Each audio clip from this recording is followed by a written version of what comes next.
Okay, students, good morning all. So this is a thing we discussed in the last class. So there is a Bayes theorem about introduction I am given. So there are some hypotheses. We are by observing some training data.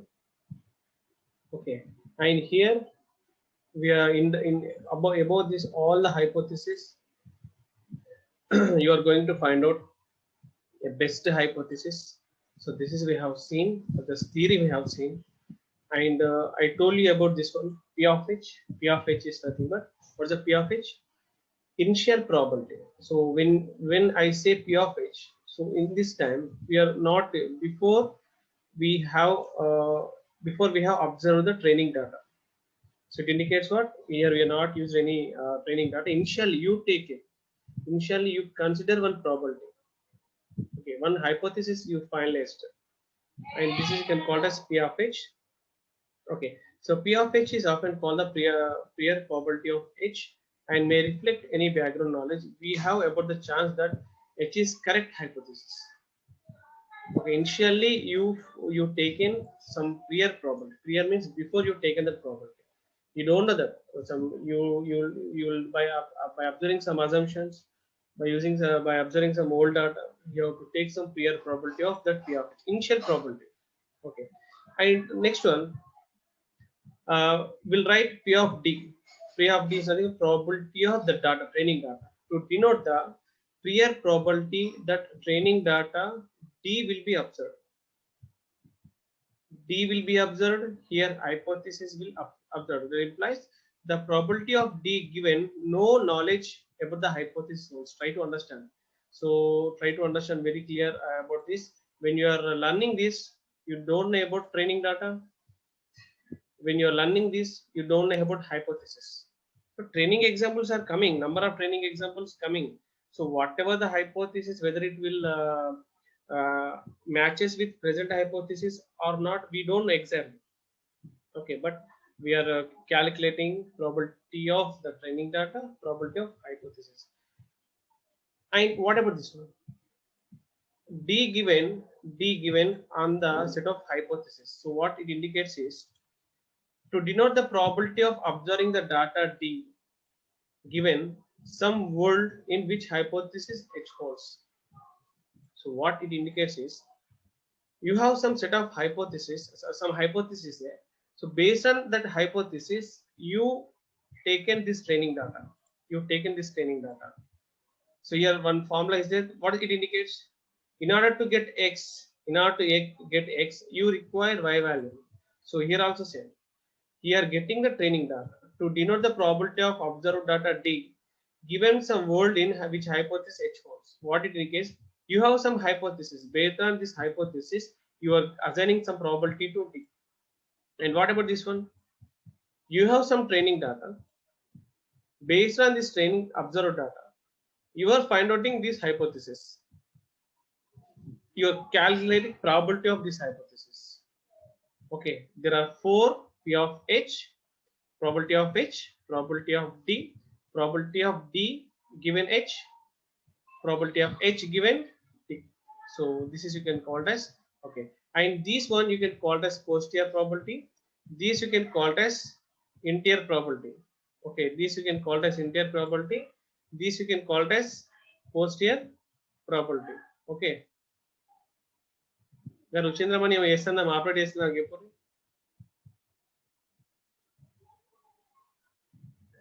రుచీంద్రమణి? Okay, see here, see this one, P of HD equals to, so in a what is the Bayes theorem here? They given Bayes theorem. So we done this, I told you this, or what is mean by Bayes theorem? A Bayes theorem is nothing but is a cornerstone of Bayesian learning methods because it provides a way to calculate the posterior probability from the prior probability P of H together with P of D and P of DH.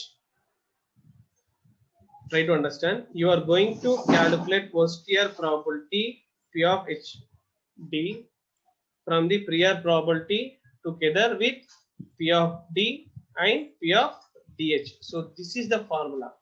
So in order to calculate the hypothesis, based on your observed training example, so this formula you are using. So this formula again indicates what? In order to calculate posterior probability, you are using this one and this one and P of D of H. This one you are using. Okay.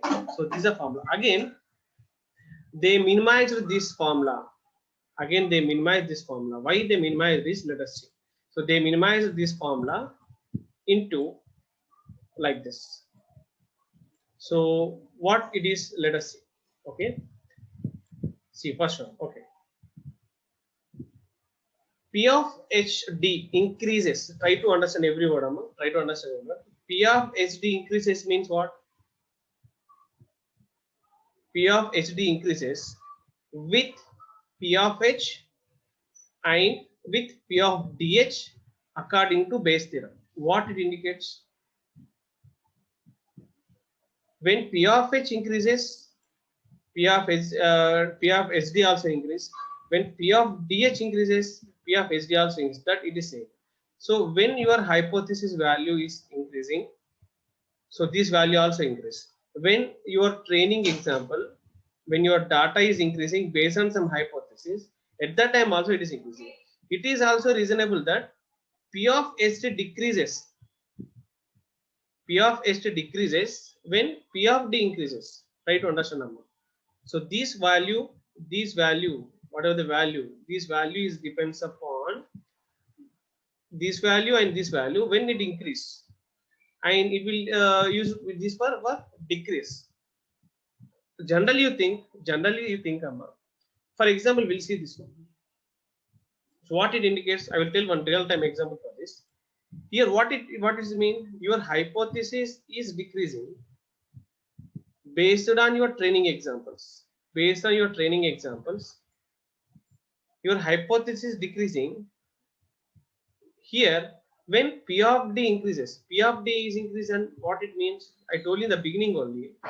When number of training examples are increasing, day by day number of training examples are increasing, number of data is increasing, at that time your hypothesis, the probability of hypothesis will decrease. So that they are saying, students. Okay. And here, in many learning scenarios, the learner considers some set of candidate hypothesis capital H and is interested in finding the most probable hypothesis H belongs to capital H. So once again, I am repeating the point, students. The learner considers some set of candidate hypothesis H and is interested in finding the most probable hypothesis. In capital H means you have a lot of hypotheses. Among that, you are going to choose one hypothesis that you can call as interested hypothesis. I can say that most probable hypothesis. So it is a best for these training data given the observed training data. Or at least one of the maximally probable if there are several, and you have to choose one among that all the hypotheses. You have to choose one that you can call as learning scenarios that finders algorithm, candidate elimination algorithm. In that you have to choose at least one. Okay. So next, any such maximally probable hypothesis. So see, so whatever the hypothesis, this point very important. These hypotheses are very important. Such maximally probable hypothesis is called a maximum a posteriori hypothesis. Try to understand. So why I am calling this? Because among this all the hypotheses, you are taking a one hypothesis that you can call as what? Maximally probable hypothesis. Okay, we can determine the maximum posterior hypothesis by using Bayes theorem to calculate the posterior probability of each candidate hypothesis most precisely. We will say that whatever I am using maximum posterior hypothesis. So I am written in the form of like this. H map. H map is nothing but what? Maximum a posterior hypothesis. So this is a maximum posterior hypothesis. So this formula I can call it as argument, maximum arguments among P of H given D. So this is a formula. So this formula simply you are substituting here. So this formula, so whatever the equal to is there, so that you are substituted here. Same as it is you are substituted. But later what happens, students? This formula I am replaced with the center formula. Already I told you this here. I told you this formula is equal to this. So this is a formula. In order to get this, you are going to replace this one. So I replaced here this formula with this one. Already told you this and each and every logic I told you, right? So again, actually here again I told you, when P of D value increases, your H will decrease. When D value is increased, your H will decrease. And in that particular purpose, what they mentioned is the final step above, we dropped the term P of D. So in this formula, they dropped the term P of D. P of D deleted because it is a constant independent of H. So when it is increasing, it is what? When it is increasing, your hypothesis is what? Decreasing. But what our intention, our hypothesis should be accurate value, right? So in order to overcome this problem, in order to avoid this conflict, so they removed this because it is a constant independent of H. This is, you can call it as independent of H, right? So that's why we dropped it. So this is I dropped here. P of D is deleted. From here P of D is deleted. So what is the rest of the formula? So this is the rest of the formula. So I substitute as it is. And after that, again you see, in some cases we'll assume that. So this is a finalized formula we got. In that again, what they done is, let us see. In some cases, we will assume that every hypothesis in capital H is equally probable priori P of H of I equals to P of H of J for all Hi and Hj in H. So what it means is, you have capital H. You have capital H. Among this, you have H1, H2, H3, H4. You have a lot of hypotheses like this in among your given data set. You may get lot of hypotheses. So what this point indicates is, one hypothesis may equal to other hypothesis. These both hypotheses are same. So you can replace this both hypothesis one, and these two hypotheses are same, or these two hypotheses are same. Like that, whatever the in among this capital H hypothesis, some hypothesis Hj Hi equals to P of probability of Hi equal to some of the hypotheses may same. So that's why same. So it is same, right? So that's why in this case, what I am doing is, in this case, we can further simplify equation 6.2. This equation again I am simplifying to. I need only consider term P of dh. I am only consider term P of dh. D is given set H. To find the most probable hypothesis, P of dh is called the likelihood of the data. Try to understand. Initially, I removed this one. First, I removed this one. So our intention, why I am doing this all? Why I am doing this all? Because I want to. My intention is most probable hypothesis, right? Most probable hypothesis in that I am going to calculate this H map to. I am going to calculate maximum likelihood hypothesis. So in maximum hypothesis, you have all the hypotheses you have taken, but finally, what it indicates? What is your maximum likelihood hypothesis you will get? When you will get the likelihood hypothesis? When you will get the likelihood hypothesis is given when you have some data. some training examples. Based on you have some hypothesis. Based on this hypothesis, you are going to find out the training data. So this is you can call it as maximum likelihood hypothesis HML. So HMAP is mapped to HML by removing two steps. One is a P of D, one is a P of H. So P of D is you removed because of that is a constant and independent of H. And why you removed P of H? Because that is what? It is some equations are same. So same means, so that's why I am removed that one also. Okay. So this is about what is that? Bayes theorem. So this is our Bayes theorem. Okay. And here this is a Bayes theorem, students. And this is a formula to calculate when we want maximum likelihood hypothesis. So at that time you have to apply direct formula. Okay. And one more important point here is again you are applying this particular, it can, Bayes theorem is much more general than suggested by the discussion. What is meant by generalization? I am telling from beginning onwards. So generalization means is nothing but it should be whatever you develop, it should be matched with general things like real-time world, and what are the number of training examples you are applying number of times. Your hypothesis should be constant. Your hypothesis should be will match to the all of these things. Try to understand. Okay. So next one,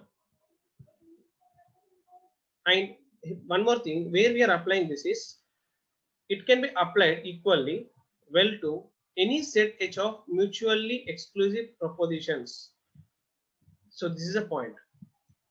Whenever you are using the word, whenever you using the logics like mutually exclusive propositions, at that time also you are using this Bayes theorem. So we'll see. And one example, students, one example here you will understand very clear.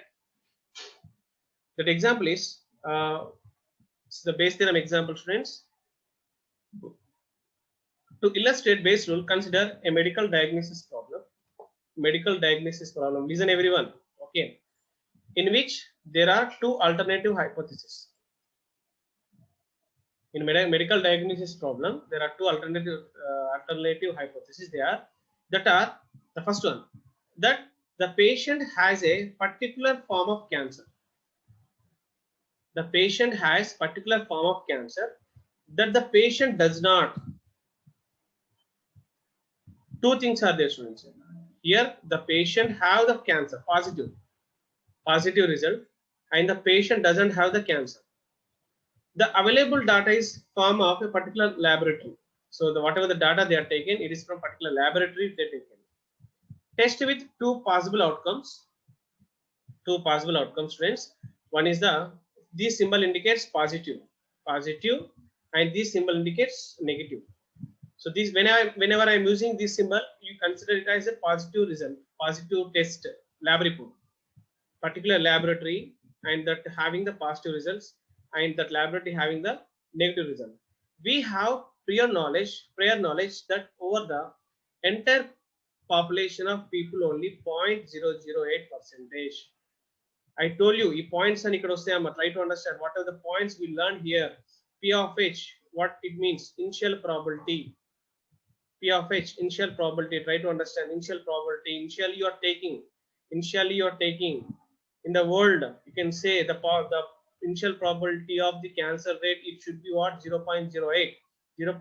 Sorry, how much they taken here? So 0. Where it is there? Okay, here. So this is the problem they calculated. This 0.0 is nothing but almost they taken 1,000 people. For the 1,000 people, there may be an initial probability they take. Initial probability is taking you only, students. Try to understand. Initial probability, interpopulation, initial probability you are taking. Okay. So next one, have the disease. In how many population? 1,000.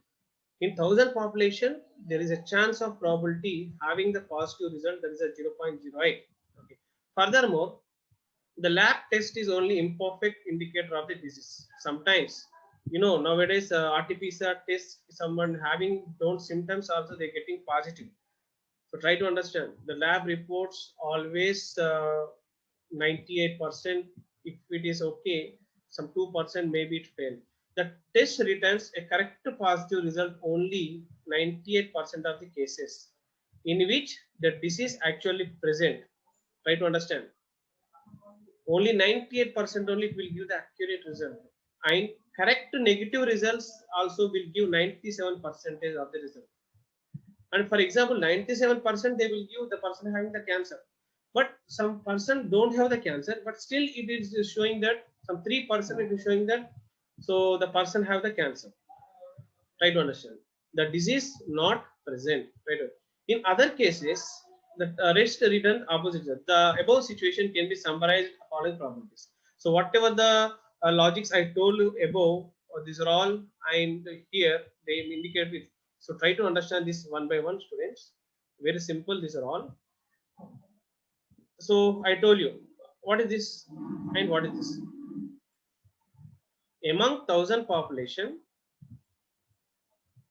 they taken that the positive rate of cancer initial probability you taken that may be 0.008, and in 1,000 people there may be chance that this much people don't have the cancer 0.992. First one is clear, students. The probability of cancer, probability of not having the cancer. Initially they will take initial probability, I told you, right? Initially they will take some value. So 0.008 persons having the cancer. So this much not persons, people doesn't have the cancer. Next, what about this? What about this? This one.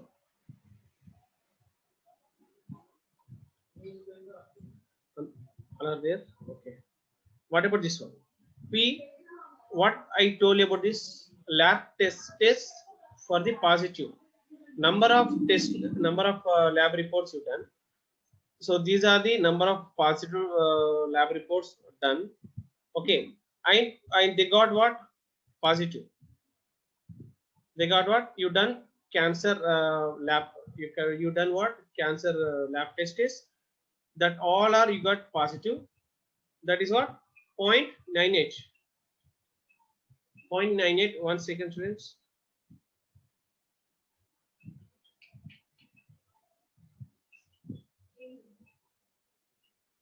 0.98. And what about this one? 1 second.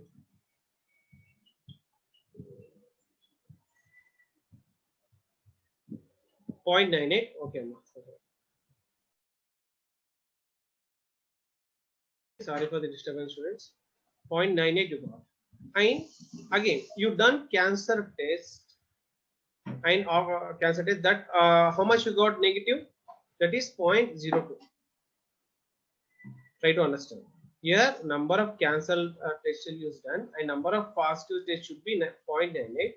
And here, the negative rate should be 0.02. This is the initial probability of cancer having. This is the initial probability of cancer not having. This is a initial probability, not initial probability. You done number of tests. In that the positive result is 0.98. Here also you done number of tests and you got the negative is 0.02. And this is number of tests you done. And here the number of tests you done. But here result is what? First we will see this one. Here number of tests you are done and that should be negative. That should be negative for 0.97%.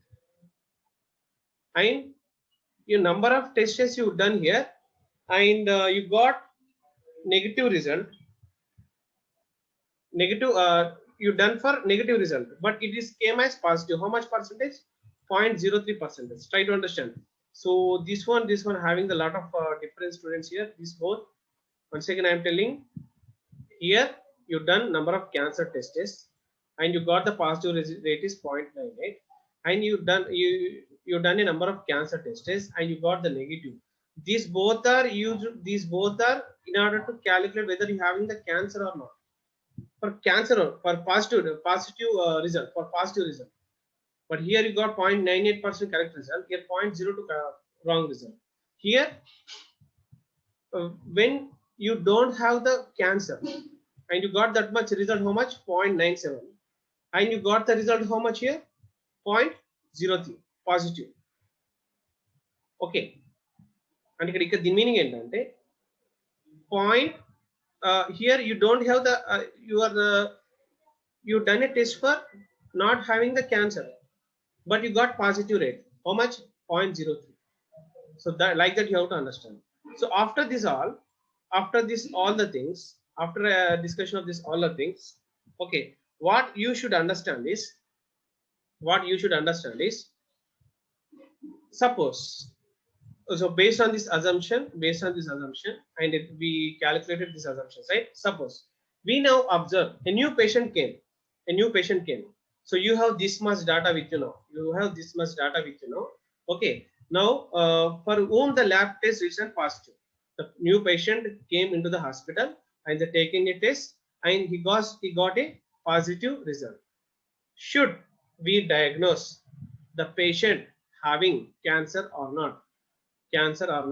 So he entered it into a patient and the lab test result is what? Positive he got. So based on the above values, whether you have to justify, whether you have to check whether that really the patient have the cancer or not. So in order to get that value, see, what you should do is just use the 6.2 formula. The maximum posterior hypothesis can be found using 6.2 formula. What is 6.2 formula? So this formula you have to apply. D of H means what? You have the hypothesis, cancer or not having the cancer. Okay, what is meant by H? Having the cancer or not having the cancer. What is meant by D? Set of training data. Are you getting, students? So here that I am telling, so here you can check it out that, okay, what is that formula? P of DH into P of H. So in the first case, so the lab reports for getting the positive P, okay, P, you got the positive as a I'm having the hypothesis as a cancer, and that number of times I got the positive. Okay, that training data, and here this is the initial probability, and I applied here P of cancer, P of this formula I applied 0.98, and P of cancer, what is the value? 0.008, and what is the result you got here? 0.0078. At the same time, so first one it is having the cancer, second one it is showing that it not having the cancer. Just apply these values. Okay, this is the old data and this is your new patient came, and first one the patient having the cancer that you applied that in 6.8 equation, you got this one. In the same way, when the patient doesn't having the cancer at that time, so what is your value? 0.03. So this is the result I am taken from 0.03, and P of not having the cancer, that is what? Point initial probability. These are initial probability. So what is the result I got? 0.0298. So after calculation of this all, what is the result you got? Two values you got, and in this, which is the big one? Yes, this is the big one, right? So this is the big one, right? After checking this value, you can say that the new patient doesn't have the cancer. The H map equal to, H map is nothing but what? Maximum posterior probability is what? Not having the cancer. They got the result is what? Not having the cancer. So that much effective the Bayes theorem. So till here the Bayes theorem is applied. Okay, so next one, clear, students? So this is the result I got, right? Okay, next one, Bayes theorem and concept learning, students. Concept learning is nothing but, students, we learned Findes algorithm and candidate elimination. Concept learning is nothing but, one more important about concept learning is, for a machine you are going to give, you are going to train, you are the trainer, you are going to train your machine by your how to learn something. If I assign you some task for a machine, if I assign you some task for a machine, how the machine will do? That will the task is done by the trainer. Okay, supervisor learning. Under the supervisor, the machine is going to learn something.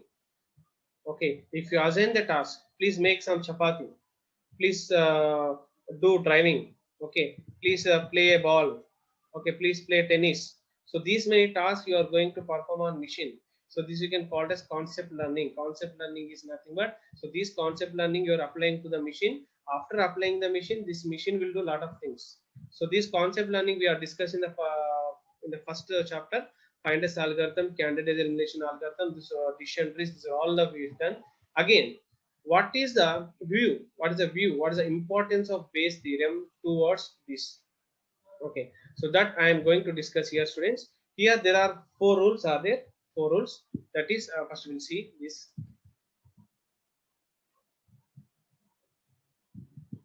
Okay, what it indicates, what is the relation between Bayes theorem and the problem of concept learning?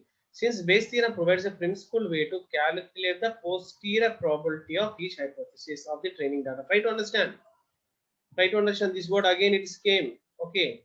In the here only we check it out. Yes or no? New patient. For the new patient, directly you say that the person doesn't have the cancer. Yes or no? Posterior probability. What is a posterior? What is the result will come? Expected result will come, like that. Each hypothesis given the training data. We can use it as a basis for straightforward learning algorithm that calculates the probability for each possible hypothesis. Then outputs the most probable. This section, okay, yeah, these are other thing. So till here, your intention should be to calculate the what is that, posterior probability among the all the hypotheses. Okay, like that. And here, our interesting result, this comparison, is that under certain conditions, several algorithms discussed in earlier chapters of the same hypothesis is brute force Bayesian. So this is the one we can call it as this we are learning in the next session. Brute force based concept learning. Brute force based concept learning. So in order to get this one, so these are the formulas we require. Let us see.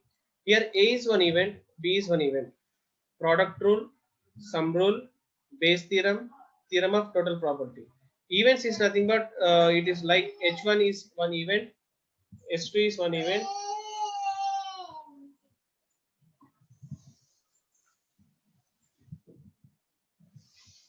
H1 is one event, H2 is one event. So like that you consider it as a event A, event hypothesis 1, hypothesis like that. When you can say conjunction is P, A and B is, the formula is, you know about this. It చెప్పాల్సిన అవసరం మళ్ళీ మీకు లేదనుకుంటాను students. PAB means what? This particular event will come with the help of P. Okay, like PDH, you are going to calculate the training data with the help of, in the view of this hypothesis. If I write P of HD, this means what? You can get this hypothesis in the view of this training data, like that. Okay, so these are the formulas. Conjunctive formula is P of A event conjunction B event is equals to P of A given B into P of B. Probability of A given B. This event can be anyone, this event can be anyone. So but based on this event you are going to get this value, and probability of B equals to, you can also write it as P of BA into P of A. B given A and P of A. Okay, next one, probability of disjunction of two events. Probability of disjunction means either P of A plus either P of B minus this one, P of A plus P of B minus P into, probability of A conjunction of P. So this is one more sum rule, this is a product rule. They are given two set of events. And Bayes theorem, just now we have seen this formula above. Here we have seen this formula. Okay, and this is a fourth one. And what is the fourth? Theorem of total probability if events A1, A2 are mutually exclusive with. Very simple they are saying, mutual probability, mutual exclusive probability is nothing but, students, very simple. Sometimes what happen for h1 students, you got the probability is p1. For h2 you got the probability p2. For h3 you got the probability p3. Sometimes what happen, when you summation of this, when you do summation of this, again you will get a new hypothesis. Try to understand students.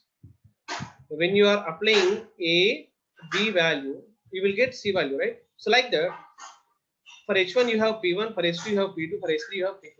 When you're adding these three values, there may be a chance to that you can call it mutually exclusive, and this probability should always equals to 1, up to equals to 1.